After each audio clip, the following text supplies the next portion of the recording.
I broke my XXX-4. I broke it.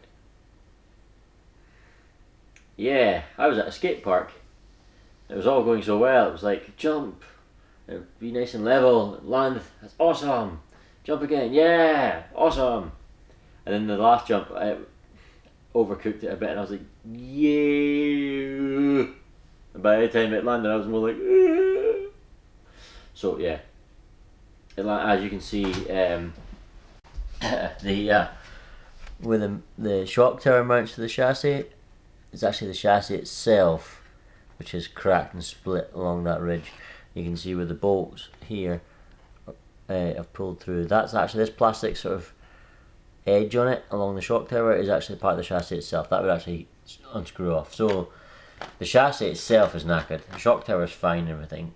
It's the chassis itself. Now, braking a buggy isn't usually a problem because you can get spares.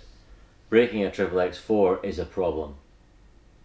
Braking a XXX-4 chassis is even more of a problem. Spares for these are so hard to find. They're incredibly sought after, incredibly rare, incredibly expensive as a result. You can wait months and months and months and months for parts, and they just don't turn up. This car, I've looked out for a chassis on it on eBay, trying to get my words out, and I can find a chassis. There's a chassis on eBay, one on eBay.com, worldwide, but it's almost £100 delivered just for the chassis. To a racer or someone who wants a nice XXX-4, it's still a great racing buggy. A lot of people are actually, the XX-4 was a collectible one, but it is now progressing. People are trying to collect the XXX-4 as well and use them for vintage racing or even still competition racing, which is not like high-end competition, because it's, you know, a decade old at least. But for me, for me it's a basher, and the problem is, if I did spend £100 to get a new chassis and build it all up and fix it, I would still be terrified every time it jumps, every time it crashes, every time I bump it off something, every time it lands. You know, I'm going to be terrified that it'll break again, and that ruins the fun completely. I had the same with my Losi High Roller, for a different reason. It was the drivetrain was horrendously weak, and every time it landed, it would put a shock through the diff, and it would ruin the diff all the time, because the diff was pants. In fact, the High Roller was just pants. So I have no interest anymore in trying to run this buggy, because it's a waste. Somebody could get a really good competition vintage racing buggy, in which case you're not hitting things that hard really, because you're on AstroTurf track or whatever.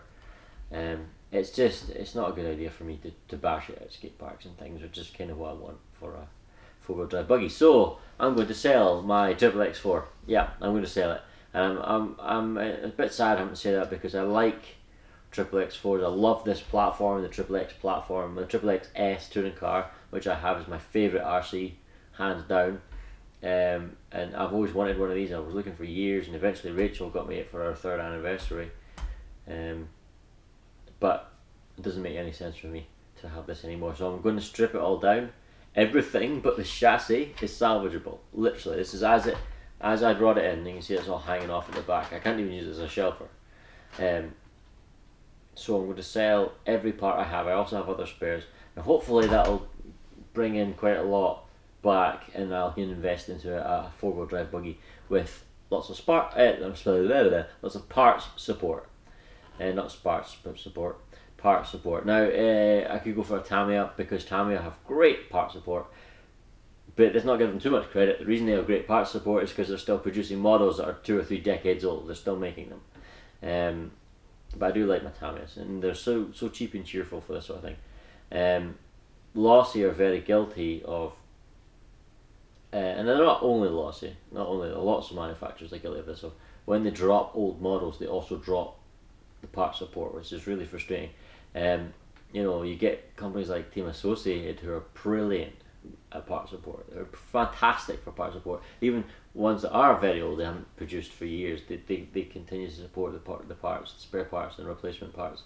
And so Losi could take a leaf out of Associated's book with that regard. But anyway, I'm going to sell this one on. someone can make a good XXX-4 out of what's left of this. The drivetrain's good, the diffs are good. I've just serviced them. The shocks are good. Everything else good. It's got the carbon fibre shock towers. You know, it's actually not bad at all.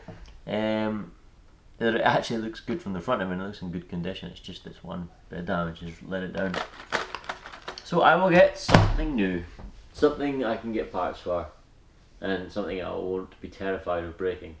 Which is why I am leaning towards a Losi, like a Losi, not a Losi, a Tamiya, like a GT02B, because they're so common, the parts. And you just, if I snap the chassis, like, oh no, I snapped the chassis, you know, 20, 30 pounds or whatever it is, get a new chassis, just rebuild it, dead easy. Anyway, thanks for this update, thanks for watching rather this update. Nothing more to say really. I've broken that, I've broken my Pro line, the Unbreakable Pro line, my Sprint GTI is off the road at the moment, my Losi XXX-4 has been off the road for more than a year, I think, a long time anyway. I need to get all these things back built and repaired and get the whole fleet back up to strength again. Right, anyway, thanks for watching. Check in again soon. Cheers.